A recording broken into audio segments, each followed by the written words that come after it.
guys, Troy here with Cape Ann Conversations. Thank you for joining us. We've got an awesome local not-for-profit with us today. We've got the Cape Ann Museum, Oliver Barker. Say hello and give us a little historical rundown to Cape Ann Museum because we've got a big year ahead of us. That's true, Troy. It's great to join you today. A little bit of background. I'm Oliver. I'm the director of the Cape Ann Museum. I've been in that role for the last 6 years. And the museum itself is just a wonderful, wonderful local business, local non-profit. The history of the organization is that we've been in existence since 1875. It's incredible. It is amazing. This happens to be, of course, the museum's 150th anniversary. But to give you a little bit more history about the formation of the Cape Ann Museum, we were founded as the Cape Ann Literary and Scientific Association back in 1875. A group of well-meaning individuals got together in the parlor of someone's home and decided that they wanted to create this new organization. And over the years, the museum has morphed in its scope. For the first 35 years or so, we weren't actually a collecting institution. And it wasn't until the early 1920s that the organization decided that it should buy a permanent home here on Cape Ann and beginning to collect examples of the art, culture, and history that is so important to this place. And so in the early 1920s, the museum purchased a property downtown, the Captain Elias Davis House, which is on Pleasant Street. And since then, over the years, we've added all sorts of buildings and structures to that wonderful space that is now our mothership as an institution. That's right. And tell everybody a little bit. So you have the downtown location, which is sort of landmarked down by like the post office, town hall area. Exactly, we're adjacent to the Sawyer Free Library. Yep. There's a wonderful little square almost where you have these great institutions, and then you also have the other campus by the First Rotary when you come off the bridge, Poplar Street. Exactly. So that's at 13 Poplar Street. And this year, while we're renovating our campus downtown, the Cape Ann Museum Green, which actually was the original green for Gloucester when colonials arrived here back in the 1630s, is now home to our operations for this year. We have a wonderful Janet and William Ellery James Center where we not only store and safeguard the collections here of the museum, there's also a exhibition space there. We just opened a show this past weekend looking at photographs of the working waterfront featuring the photographer Ernst Blanchard, who during the 1920s as a employee of the Cape Ann Fishing Company and an amateur photographer captured everything that was happening on the working waterfront. Amazing images. So there's lots to see, of course, this year at the Cape Ann Museum Green. But next year we'll be reopening the downtown campus next spring. And when we do so, there'll be an opportunity for people to see revitalized fisheries galleries, a wonderful new space for 20th and 21st century art, and many of the old favorites are going to be there, of course, too. So the museum is best known, or has for many years been known for its wonderful collection of works by Gloucester's native son, Fitz Henry Lane. He was someone who was born here in Gloucester, self-trained as an artist, and set himself up here in the 1840s as a painter of vessels, a portrait painter of vessels. And he was a luminist artist, and if you go to any museum, many of the big museums across this country, they'll have one or two of his paintings. The Cape Ann Museum has over 45.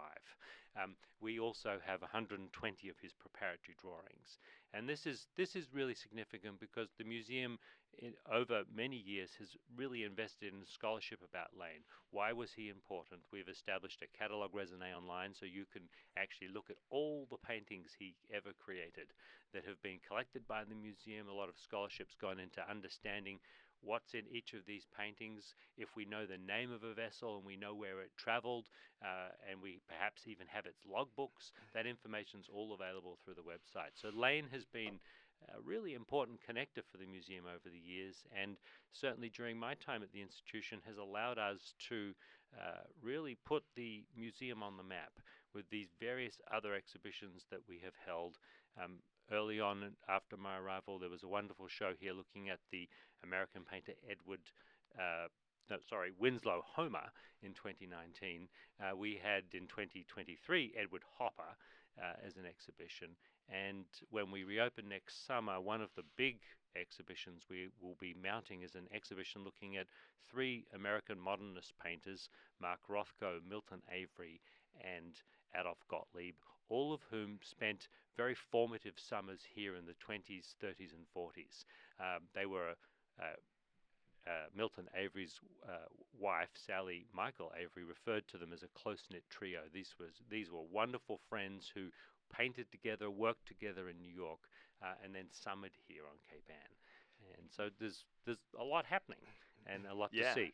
It's so awesome because you light up when you talk about this. But as everybody that's listening to this can tell that you're not from Gloucester per That se. is very true. So when did you personally take over as you're the executive director? I am the director of the Cape Ann Museum. I joined the team in 2019. Okay. And a deep dive on me in perhaps just 1 minute. I grew up in Melbourne, Australia.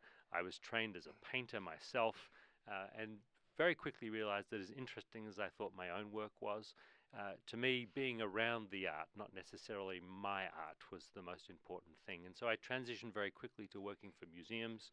I had a wonderful stint working for the Peggy Guggenheim collection in Venice, in Italy.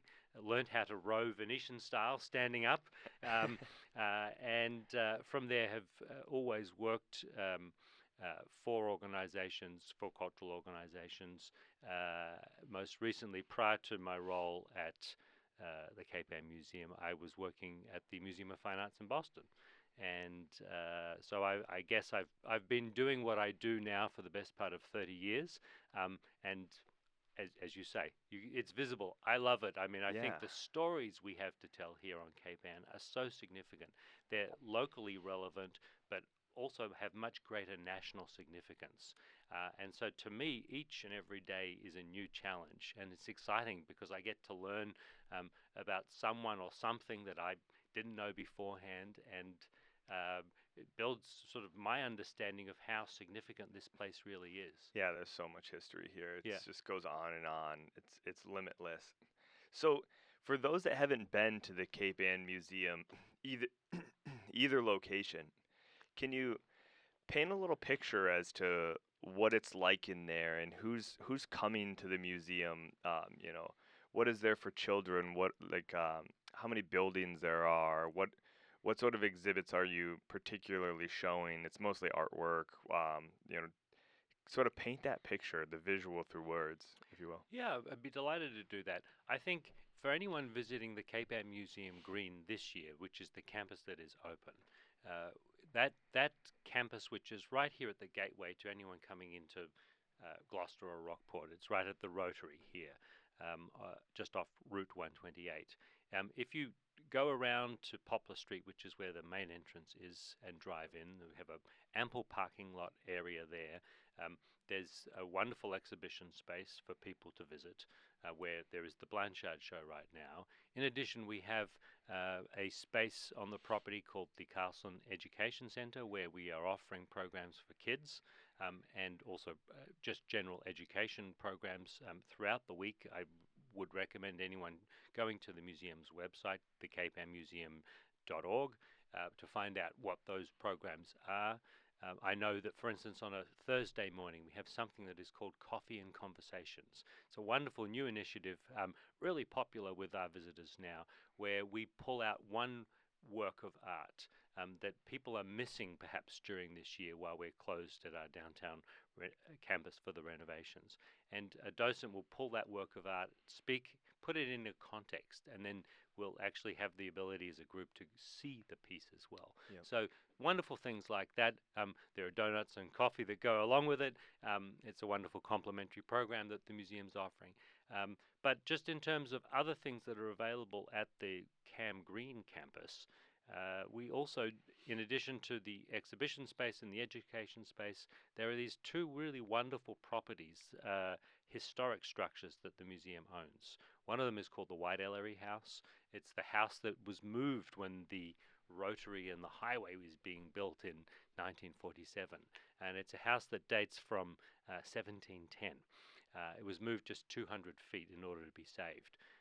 And then adjacent to that, and the wonderful structure that actually overlooks the rotary, is the Babson Ailing House. It's a yellow structure which the museum has been consistently renovating now with support from the CPA here in Gloucester.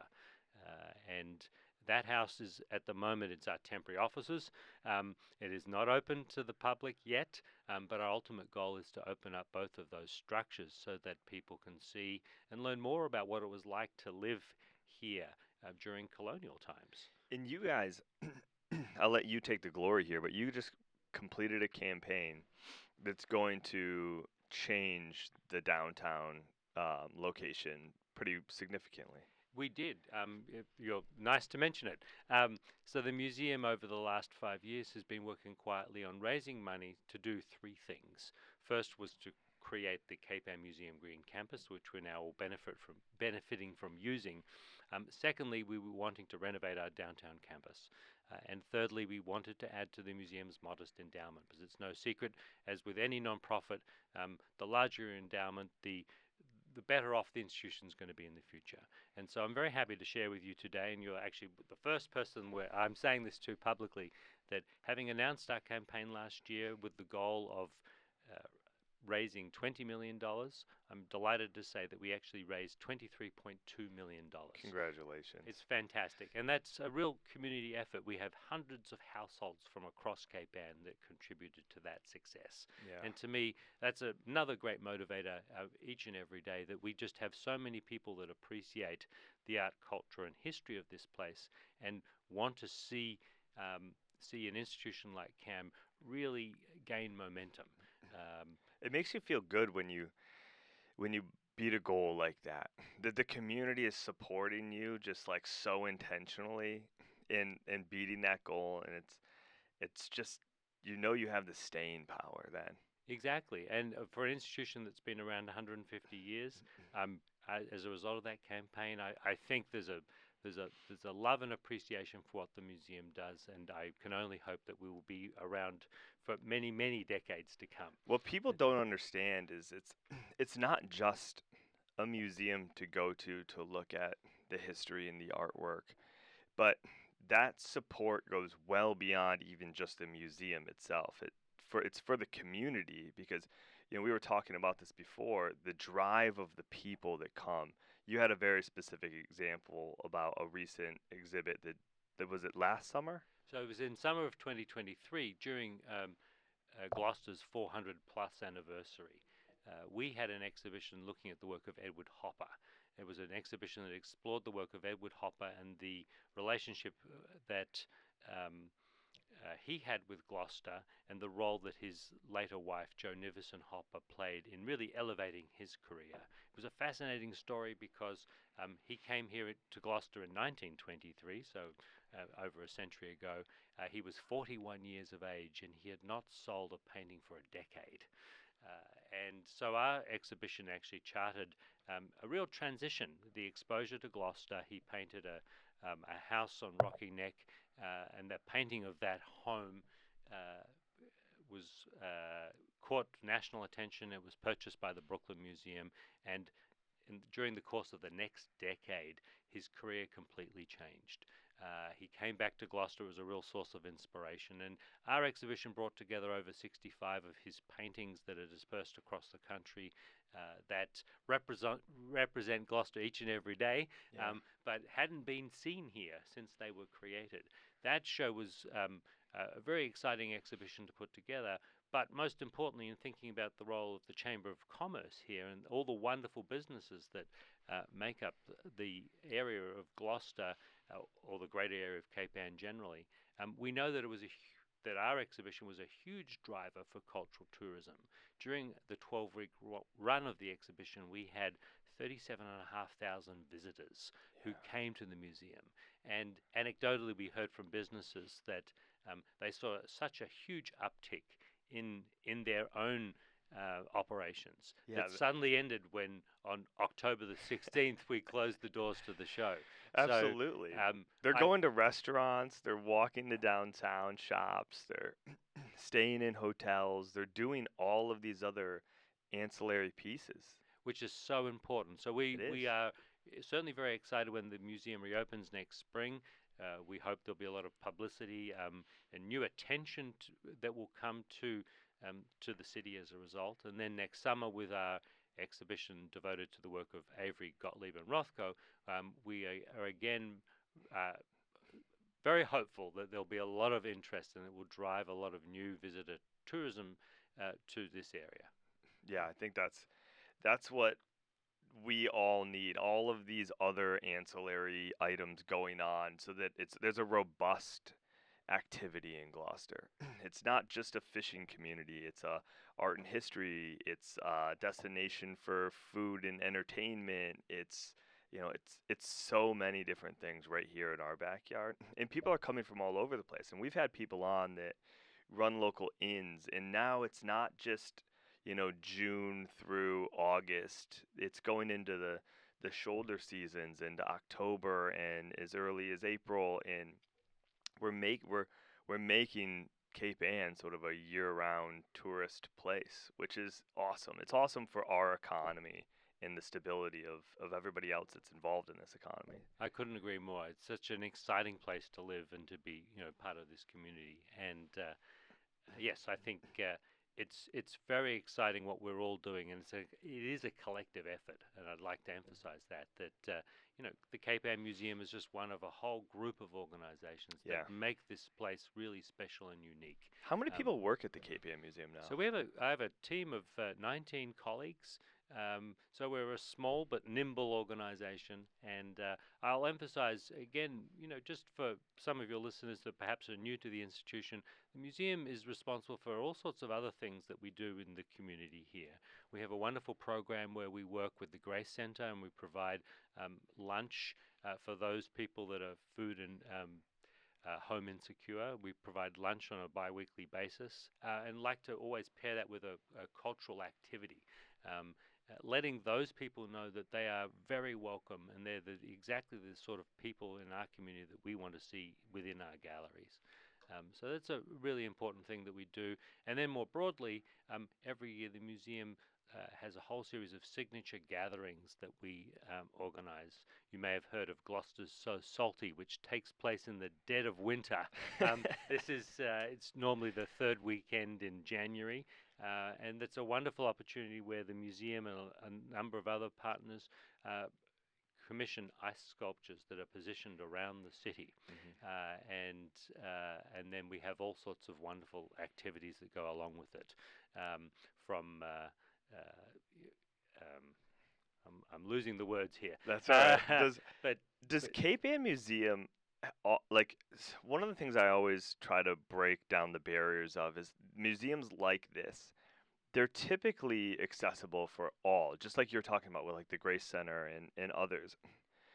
I'm assuming that there's a normal going rate for going to the Cape Ann Museum. How much is it for an adult to go to the Cape Ann Museum, roughly? There is, so it's $15 for an adult Cape Ann resident to come to the museum. Kids Kids are free. free. Students are free. There's a senior rate at $12.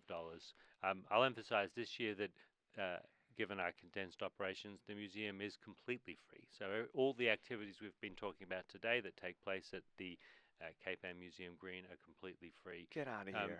During the course of the year as well, we try and offer a number of free days. So we'll have family days on a Saturday. There are all sorts of, in the normal way, when the downtown campus is in operation, after hours activities that are free and open to the public too. So there are plenty of opportunities for people to come and avail themselves of the museum as their resource. In the public library, a lot of times has museum passes. Are there museum passes at the public library? There are indeed. So all of the public libraries within the greater area of Cape Ann have museum passes that you can. It's a wonderful program. I've taken advantage of it myself. Yes. And so we are really conscious of not wanting to make the ticket price a barrier. So we certainly try and partner with many organizations to make sure that they know that they're welcome and that access is free to the institution. Yeah, Yeah. that's important. I think some people put it on a pedestal on whether they want to go there and pay for the entertainment, but obviously you're getting a lot of history, you're getting a lot of great exposure, having a great day, but also it's inexpensive, number one, to come visit this in your backyard, and there's a lot of alternative ways to come visit it. So there's really not not many excuses. Yeah, exactly. It's, as I say, we're a community-centric organization, and we really want people to visit. Well, we're telling us stories of people in this community, these intrepid men and women that have called Cape Ann home and still call it home. Yeah. The museum is not a time capsule, and so as we move forward, we really hope that there will be uh, more focus on what's happening here on Cape Ann now, because as we know, there are so many innovators here, artistic and otherwise, You're right. and we want to make sure that their stories are captured and featured by the institution too. Are there any things that the museum sort of today or looking forward need? Like, do you need more employees or more help or more anything to manage hours? Do you need like how else should or could people support you? Is there anything that it needs, or just more exposure, just more people visiting? We really just want more people to visit. I mean, if I had a wish list, of course, Yes. if funding was not a barrier, we'd love to have more staff. But at the moment, that's just not a reality. Um, and I think what I would do is I would just say I'd encourage people to come to our community events. Gloucester So Salty will happen again. It will be our 5th annual gathering this January. We have over 2,000 visitors who came last year, who braved the cold and came out and saw those ice sculptures. So I'd encourage people to participate in those things. Museum is a member-driven organization, and there are a whole variety of ways in which you can become engaged as a member. For anyone who's really interested in the history and culture of this place, periodically we do have training for docents who really animate the museum, bring the stories to life. There's an intimacy to the institution, particularly to the galleries downtown, that we're really proud of. My first experience coming here 25 years ago as a tourist myself was I was led through by a docent on a tour. Of course, at that point, I had no idea that I'd have the privilege to come back and be its director and an advocate. But the work that our volunteers do in support of the institution is truly amazing. And Yeah. so there are plenty of opportunities for people to engage, and we love that community support. I think everybody knows that Cape Ann Museum is fantastic, but it's not a bigger proof point that Oliver himself has traveled all the way from Melbourne, Australia to come visit this, guys. So everyone listening, it's in your backyard. Go check it out. It's absolutely free this summer of 2025. It is indeed. So I mean, I'll see you there. Like that is the big thing. And Oliver, I know you guys are always moving and shaking over there. You always have new exhibits. You always have new programs coming on. So we'll have you back. That's our goal of the Cape Ann Conversations podcast, is to continue to tell this community what's going on in the community. And so I appreciate you taking us down sort of the history aspect of this today and the big fundraise. Again, congratulations on that. That's staying power in this community. I think that's what everyone likes about supporting our local institutions. And so we'll have you back. We'll talk more about more exhibits, and keep up the good hard work. I appreciate you. Well, thank you. Thank you for that opportunity. And yes, we'll look forward to welcoming you to Cam Green sometime soon. Yes. Awesome. Thanks, everybody.